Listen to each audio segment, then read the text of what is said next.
nombre es Johan Morales, especialista en medicina de urgencias, y hoy hablaremos acerca del enfoque del primer episodio convulsivo en el servicio de urgencias. Empecemos diciendo que las convulsiones representan casi un 3% del total de consultas a los servicios de urgencias y que en los Estados Unidos eso representa casi 150.000 consultas al año, mientras que en Europa casi que 70 por cada 1.000 personas van a sufrir de algún tipo de episodio convulsivo. La mayoría de veces son causas no provocadas, llegando a ser cercanas al 60%. En nuestro medio no tenemos unas estadísticas fiables, pero se estima que en los países en vía de desarrollo estas cifras pueden ser el doble a los países desarrollados. Tenemos que enfocarnos siempre que cuando un paciente llega a un servicio de urgencias, generalmente llega diciendo que tiene una alteración del estado de conciencia. Casi que cerca de 35% de la población, cuando llega a sus 60 años, va o ha tenido un episodio de alteración del estado de conciencia a esta edad. Y se estima que casi el 10% de la población a nivel mundial ha sufrido o sufrirá una convulsión. De este 10%, un 2 a 3% terminarán con el diagnóstico de epilepsia en algún momento durante el estudio ambulatorio. Es importante acá determinar que vamos a enfocarnos de acuerdo a ciertas preguntas para valorar cada uno de estos pacientes. La primera pregunta que nos debemos de hacer frente a un paciente que consulta con alteración del estado de conciencia que creemos que ha sido una convulsión es si realmente fue una convulsión. La segunda pregunta es si fue una convulsión, si esta fue su primera convulsión o si ya había tenido convulsiones previas, alteraciones cognitivas, motoras, sensoriales previas, que fueran convulsiones y que de pronto el paciente o sus familiares hubieran pasado por alto. La tercera pregunta que es importante tener en cuenta al valorar a estos pacientes es si definitivamente consideramos que es una convulsión, si tiene una causa y consideraríamos que es una crisis que es sintomática aguda o en caso de que encontremos una respuesta a esta etiología, la consideraremos como una crisis no provocada. Dependiendo de esta tercera pregunta, tenemos que determinar cuáles son los exámenes de laboratorio, las imágenes y aquellos clínicos que nos servirán para identificar cuál es la etiología de la crisis convulsiva. Lo quinto será verificar cuál es el periodo o la posibilidad de recurrencia de estas crisis. Esto va a ser súper importante para determinar nuestra sexta pregunta y es qué paciente vamos a iniciarle manejo anticonvulsivante. Empecemos con algunas definiciones. La primera definición es la definición de convulsión, la cual nos la da la Liga Internacional contra la Epilepsia en 2005. Ellos definen una convulsión como aquella aparición de síntomas o signos de aparición transitoria provocados o debido a una descarga neuronal anormal, excesiva o sincrónica. Las convulsiones, en 2017, esta misma Liga Internacional contra la Epilepsia intenta hacer una nueva clasificación objetiva acerca de su comportamiento y de su descripción para que todos hablemos el mismo idioma. Como vemos en el cuadro, entonces tenemos que las podemos dividir en aquellas convulsiones que son focales y aquellas convulsiones generalizadas. Las focales a su vez pueden tener síntomas motores o no tenerlos y también pueden tener o alteración del estado de conciencia o no tenerlo.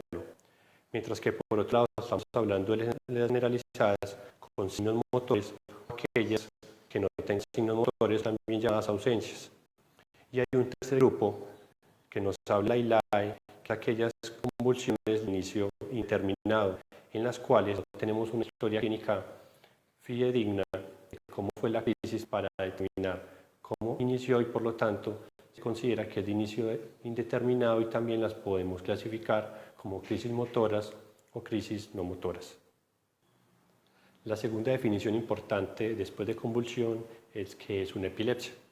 En 2014, la Liga Internacional contra la Epilepsia nos acuña que la epilepsia es una enfermedad cerebral que debe cumplir uno de los siguientes tres criterios diagnósticos. La primera definición sería en la presencia de dos o más convulsiones no provocadas o reflejas que tengan una separación de por lo menos 24 horas entre ellas. La segunda definición es cuando hay por lo menos una convulsión no provocada o refleja y que tenga un riesgo de recurrencia mayor al 60%. Ese riesgo de recurrencia va a estar dado por algunas características de las cuales hablaremos posteriormente. Y el tercer criterio diagnóstico sería cuando encontramos un síndrome epiléptico mediante un estudio electroencefalográfico. Recordemos que la estabilización de todo paciente que llega al servicio de urgencias con convulsiones es necesaria. Enfoquémonos entonces con el ABC. Cuando el paciente nos llega y está convulsionando, lo primero que debemos de fijarnos es la permeabilidad de su vía aérea. Esta permeabilidad se evalúa rápidamente haciendo una inspección del paciente, verificando si en algún momento tiene secreciones, si tiene sangre, si tiene objetos extraños en vía aérea que tengamos que desalojar para mejorarla. Podemos también usar maniobras básicas de permeabilización de vía aérea y, importante, oxigenar al paciente dependiendo de las necesidades. Es decir, que si un paciente perdura en el tiempo, lleva una convulsión que no ha mejorado a pesar de la instalación de medidas tempranas, como son el caso de las benzodiazepinas, que van a ser la primera línea de tratamiento, otros anticonvulsivantes con segunda línea, rápidamente tengamos un umbral necesariamente bajo en este caso para asegurar su vía aérea con un tubo endotraqueal. Es importante evitar que el paciente tenga traumas cuando llegue y por lo tanto es importante establecer para ellos un sitio seguro, tener una camilla y tener un buen equipo de acompañamiento en estos casos. Verifiquemos rápidamente, después del inicio de los medicamentos con benzodiazepinas y anticonvulsivantes, primera y segunda línea de tratamiento, igual que en cualquier estatus convulsivo, cuál es la causa más probable, y lo primero que debemos de pensar siempre es en una causa metabólica fácilmente corregible, como es el caso de una hipoglicemia. Por lo tanto, la recomendación primordial en cualquier paciente con alteración del estado de conciencia o alteraciones motoras agudas será la realización de una glucometría a la cabecera del paciente. La primera pregunta a desarrollar será: ¿fue realmente esto una convulsión? Cuando un paciente llega al servicio de urgencias, generalmente en este estado, es su familia quien lo lleva y quienes van a narrar la historia de los hechos. Es importante aquí determinar si hay información de personas que hayan presenciado la alteración del estado de conciencia, si hay videos de la alteración del estado de conciencia que pueden haber sido tomados rápidamente por sus acompañantes, o evidentemente si solamente podemos hacer este discernimiento del posible diagnóstico de una convulsión mediante claves en el examen físico. Así que no todas las alteraciones del estado de conciencia se ven a convulsiones y por lo tanto tenemos que tener en nuestro abanico diagnóstico otras opciones diagnósticas tales como la presencia de migraña, la presencia de crisis psicógenas, trastornos de pánico o la que más se parece o frecuentemente representa un reto para el clínico, que es la presentación del síncope. Para esto entonces empecemos diciendo que lo primordial será una evaluación clínica juiciosa acerca de todas aquellas cosas que antes, durante y después de la crisis pueden haber ocurrido. Empecemos con las características del antes. Es importante preguntarle, ya sea a los familiares o al paciente, una vez haya recuperado su conciencia, si tenía sensaciones previas a la pérdida de la alteración o a la alteración del estado de conciencia. Estas sensaciones son importantes porque nos van a ayudar a determinar unos diagnósticos más probables que otros. Es el ejemplo de la presencia de palpitaciones, dolor en el pecho, la presencia de disnea. Esos síntomas, así como el acompañamiento de síntomas vegetativos, nos hacen pensar más en el diagnóstico de síncope que frente al diagnóstico de una convulsión. Otras cosas claras son aquellos factores facilitadores de convulsiones. Sabemos que los pacientes que presentan crisis epilépticas tienen algunos factores de riesgo para presentarlas, como es el caso de ayunos prolongados, la presencia de luces, la presencia en algunas personas jóvenes, por ejemplo, de centelleos cuando están jugando videojuegos, o la presencia de estímulos inoxas, medicamentosas o drogas de abuso. Es importante determinar la presencia de estos para verificar si hay hay factores que llevaron a la presentación de esa crisis. Otras sensaciones que nos hacen pensar en crisis epilépticas serán aquellos pacientes que tienen trastornos olfatorios, que tienen sensaciones o alteraciones sensoperceptivas, como la presencia de déjà vus, jamais vu, o simplemente miedos inexplicados previo a la crisis. En el caso del durante, es importante determinar muchas veces con los acompañantes si el paciente tiene gritos expiratorios fuertes y hay una postura rígida con una posterior caída en bloque. Esto nos hace pensar mucho más en una convulsión que en la presencia de un síncope. Y aquí es importante otras variables clínicas como la presencia de cianosis, movimientos rígidos generalmente de periodos cortos, generalmente de 2 a 4 o 5 minutos, y la presencia de supraversión de la mirada. Como podemos ver en la gráfica, tengamos en cuenta que tener los ojos abiertos durante la alteración del estado de conciencia tiene un alto valor predictivo positivo para una crisis epiléptica, mientras que tener los ojos cerrados también tiene un alto valor predictivo positivo para la presencia de una crisis psicogénica. Y va a ser un factor determinante muchas veces para determinar rápidamente qué pacientes cursan realmente con una crisis convulsiva frente a unas crisis psicógenas. En la siguiente gráfica podemos ver diferentes factores de las crisis psicógenas y de las crisis epilépticas que son importantes para hacer su diferenciación. Tenemos entonces las causas de provocación de crisis. En las crisis psicógenas, entonces, algunas de estas causas van a ser los estados de ánimo alterados, la presencia de estrés y generalmente hay algo que es muy frecuente en la literatura. La mayoría de provocación de crisis en causas psicógenas está dado en espacios públicos en donde generalmente hay un testigo, mientras que en las crisis epilépticas esto puede pasar acompañado o no acompañado de estas alteraciones de estrés o de estados de ánimo.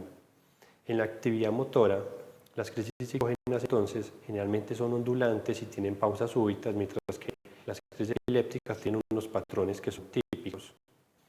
Hay una asincronía de brazos y piernas frecuentes en las crisis psicógenas y raras en las crisis epilépticas. Movimientos pélvicos son frecuentes en las crisis psicógenas y raras en las crisis epilépticas.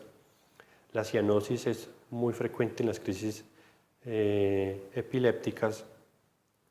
Los ojos cerrados, como vimos anteriormente, tienen un alto valor predictivo positivo para detectar a aquellos pacientes con crisis psicógenas, y a su vez, acompañado de este criterio, la resistencia a la apertura ocular es bastante frecuente en este tipo de crisis.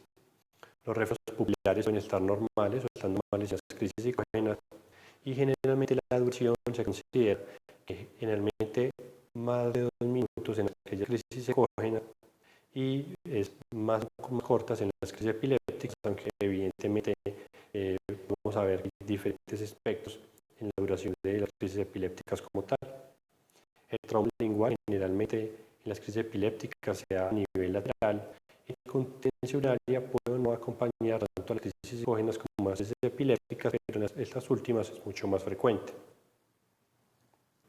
Para hablar del después, tengamos en cuenta que la mayoría de pacientes que cursan con una crisis epiléptica o una crisis convulsiva van a tener generalmente letargo, confusión y su estado de conciencia se demorará algunos minutos o hasta horas en recuperarse totalmente. Este es importante porque en el caso de los episodios de síncope, tenemos que su recuperación generalmente es mucho más rápida y es una recuperación completa. Como podemos ver, la incontinencia urinaria no es un factor diferenciador y también puede verse en otras causas de alteración del estado de conciencia, como es el síncope, y por lo tanto no es determinante, pero nos ayudarán a pensar más en unas causas que en otras. Dada la frecuente duda diagnóstica acerca si la alteración del estado de conciencia fue una convulsión o fue un síncope, en 2002 Sheldon y colaboradores sacan los siguientes criterios que conocemos como índice de Sheldon para ayudarnos a clarificar si esa alteración del estado de conciencia parece más un síncope o parece más una convulsión. Veamos entonces que la presencia de una lengua mordida en el borde lateral nos van a dar 2 puntos y eso nos ayuda a pensar más en convulsión. Las alteraciones sensoperceptivas como la sensación de déjà vu o jamais vu nos da un punto. La presencia de un trastorno emocional asociado a la pérdida de la conciencia también nos da otro punto. El giro de la cabeza durante el episodio nos da otro punto. La presencia de inconsciencia, posturas extrañas, movimientos de extremidades o amnesia del evento nos da otro punto. Cualquiera de ellas. La presencia de confusión luego del evento nos da otro punto.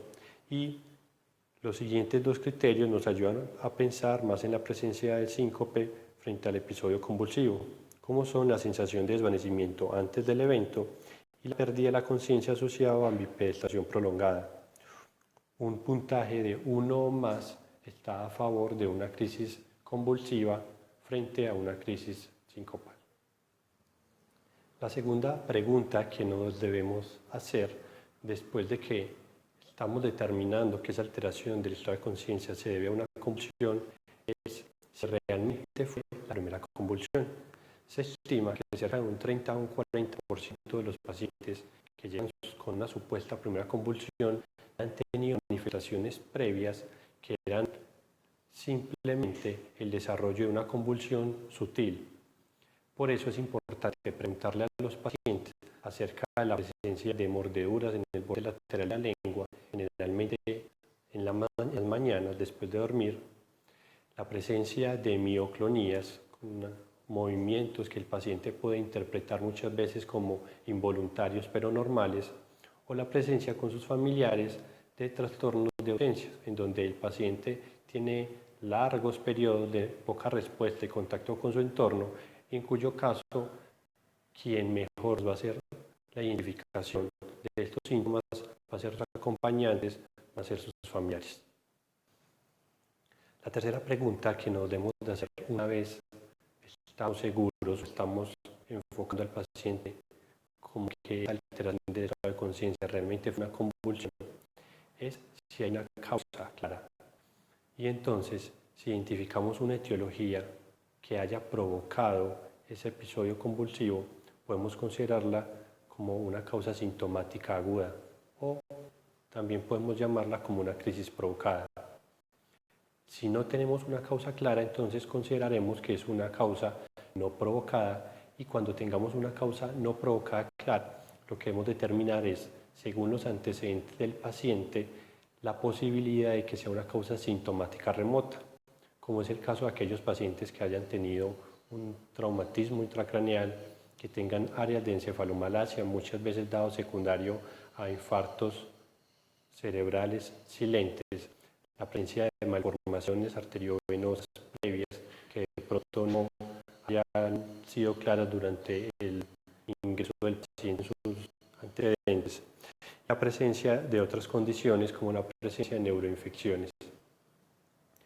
También podemos tener dentro de las causas no provocadas, aparte de las sintomáticas remotas, simple y sencillamente aquellos diagnósticos epilépticos que se nos van a dar gracias a un diagnóstico electroencefalográfico o definitivamente tenemos una causa criptogénica después de no haber una causa sintomática remota y de no tener un síndrome epiléptico claro en un estudio electroencefalográfico. Dentro de las causas provocadas o sintomáticas agudas, las más frecuentes que vamos a ver en nuestros servicios son las siguientes.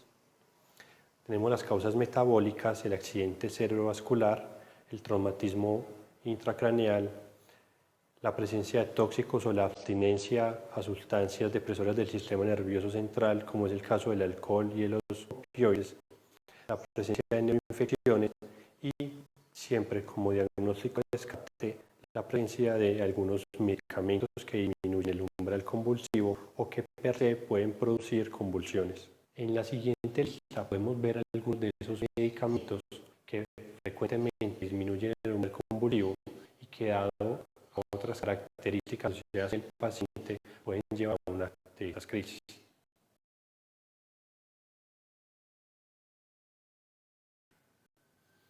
La cuarta pregunta que nos debemos de hacer es: ¿qué estudios vamos a realizar en aquellos pacientes para determinar la etiología de la crisis convulsiva? Básicamente, el tipo de estudios y el número de estudios va a estar, digamos que dirigido a la sospecha diagnóstica de esta etiología. Así, por ejemplo, si pensamos que el paciente tiene una neuroinfección porque se presentó al servicio con convulsiones, con la presencia de fiebre, con la alteración del estado de conciencia, con signos meningios, debemos de considerar en ellos la realización evidentemente de un molocograma reactante de fase aguda, función renal, función hepática y, muy importante, la realización de estudios en el líquido cefalorraquídeo en aquellos pacientes que pueda realizarse este estudio con un citoquímico y evidentemente cultivos y, dependiendo de la duda diagnóstica, estudios dirigidos a determinar el germen que puede estar llevando a la neuroinfección. Hay algunos paraclínicos que a lo largo de la historia se nos han nombrado durante los diversos artículos, donde se nos dice que estos estudios podrían determinar o ayudarnos a identificar la presencia de convulsiones. Este es el caso, por ejemplo, de una CBK. Sin embargo, la CBK, si bien nos ayuda a determinar que el paciente, cuando ha tenido movimientos, nos ayuda a pensar que efectivamente tuvo una convulsión, un valor normal de CPK en un momento nos descarta su diagnóstico y, por lo tanto, no siempre será positiva para discernir que el paciente haya tenido una crisis epiléptica. Otros laboratorios son, por ejemplo, la prolactina, que en estudios de investigación se ha demostrado que su valor medido antes de la crisis y posteriormente 6 horas después de la crisis tiene un valor en alta que ha estar dado en los episodios convulsivos y en los episodios de síncope. Sin embargo, digamos que de manera práctica su valor es casi nulo, debido a que rara vez vamos a tener conciencia de cuando un paciente va a convulsionar para tomarle niveles previos a este episodio. Otro laboratorio que frecuentemente nos menciona en la literatura es el valor del lactato como un valor predictor de aquellos desenlaces adversos neurológicos, y sabemos que un lactato entre más alto, generalmente mayor de 6, sus desenlaces clínicos neurológicos podrían ser peores. El electrocefalograma es una ayuda diagnóstica vital en aquellos pacientes que tengan crisis no provocadas y una alteración persistente del estado de conciencia, en cuyo caso la recomendación es que se haga a nivel intrahospitalario. Este examen nos ayudará a determinar dos cosas. La primera es determinar el riesgo de recurrencia individual del paciente, que será uno de los criterios necesarios para definir qué pacientes con un solo episodio convulsivo tienen la necesidad de iniciar un anticonvulsivante. La segunda, para determinar la presencia de un síndrome epileptiforme como tal. Es importante aquí considerar y saber la importancia que tiene el tiempo en su realización. Así sabemos entonces que tiene una alta tasa de rendimiento diagnóstico cuando se realizan las primeras 24 horas, siendo cercana al 70%, sobre todo cuando se acompaña de medidas como de privación del sueño, pero que si la hacemos después de 48 horas, ese rendimiento diagnóstico cae a la mitad, siendo cercana a un 30 a 34%. Otra ayuda diagnóstica vital y necesaria en los pacientes con esta patología será la realización de una neuroimagen, ya sea una tomografía de cráneo simple o la realización de una resonancia magnética cerebral. Se estima que solamente tienen un rendimiento diagnóstico de un 10% para confirmar o diagnosticar una etiología en los pacientes con un episodio convulsivo, pero es necesario realizarlo en todo paciente cuya etiología no sea clínicamente clara, ni hayan paraclínicos, ni un diagnóstico electroencefalográfico claro de un síndrome epiléptico, y por lo tanto es menester buscar una alteración estructural cerebral a partir o mediante una neuroimagen. Además, algunas condiciones propias de los pacientes hacen que sea casi obligatorio la realización de estas, como es el caso de los pacientes con sospecha de neuroinfección, el caso de los pacientes con TEC, el caso de los pacientes inmunosuprimidos, los pacientes mayores de 40 años, aquellos pacientes que tengan crisis focales. Todas estas condiciones y las que vemos en la lista son necesarias siempre a la realización de una neuroimagen. La quinta pregunta que nos debemos de hacer es cuál es el riesgo de recurrencia de que estos pacientes que presentaban un primer episodio convulsivo presenten una nueva crisis. En 2006, Lancet saca un estudio en el cual identifica 4 factores de riesgo de recurrencia mayores del 60% de presentar una nueva crisis epiléptica en los siguientes 10 años. El primero es una lesión cerebral previa, ya sea dada por la presencia antigua de una cicatriz por un trauma, la presencia de un accidente cerebrovascular previo, las alteraciones en el desarrollo, pacientes que tengan neuroinfecciones o malformaciones vasculares. Tiene un OR de 2.55. El segundo factor de riesgo de recurrencia es la presencia de un electroencefalograma que tenga anormalidades epileptiformes. El tercer criterio está dado por la presencia de una neuroimagen significativamente normal y el cuarto criterio va a estar dado por la presencia de presentación de una crisis nocturna.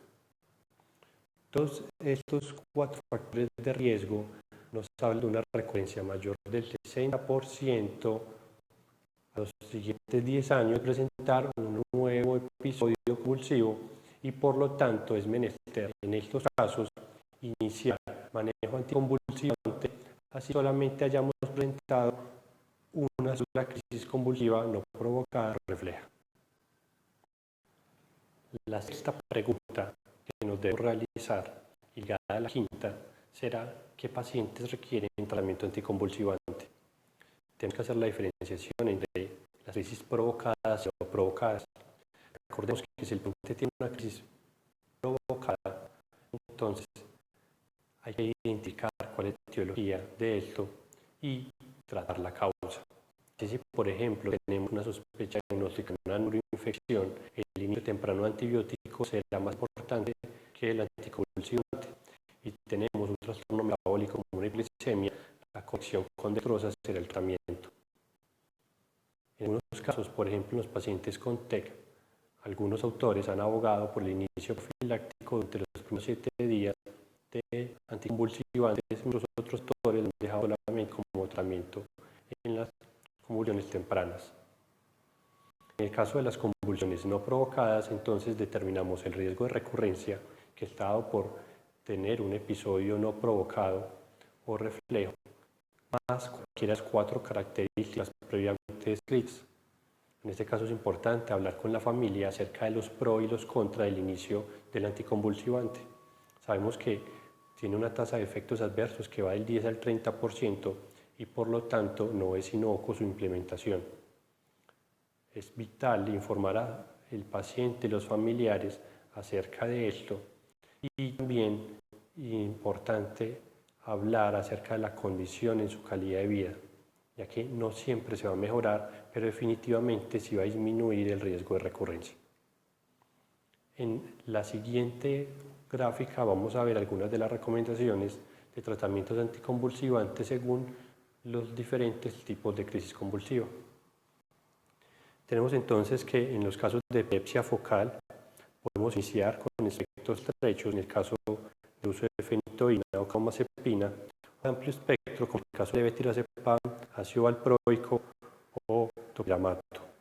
Mientras que en aquellas crisis que son epilepsias generalizadas, el uso de levetiracetam y ácido valproico serán casi que a primera línea.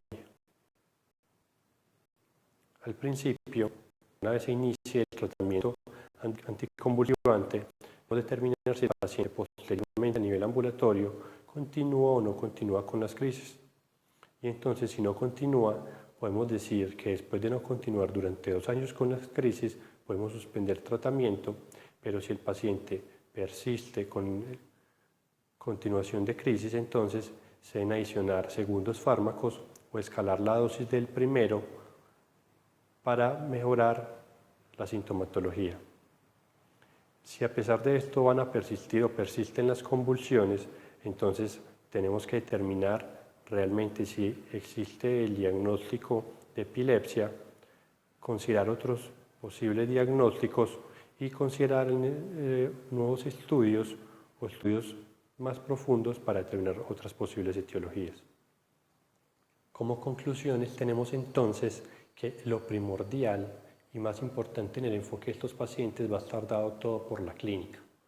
Una adecuada historia clínica y examen físico nos va a llevar a determinar con gran precisión diagnóstica cuál es la posibilidad etiológica de ese tipo de crisis.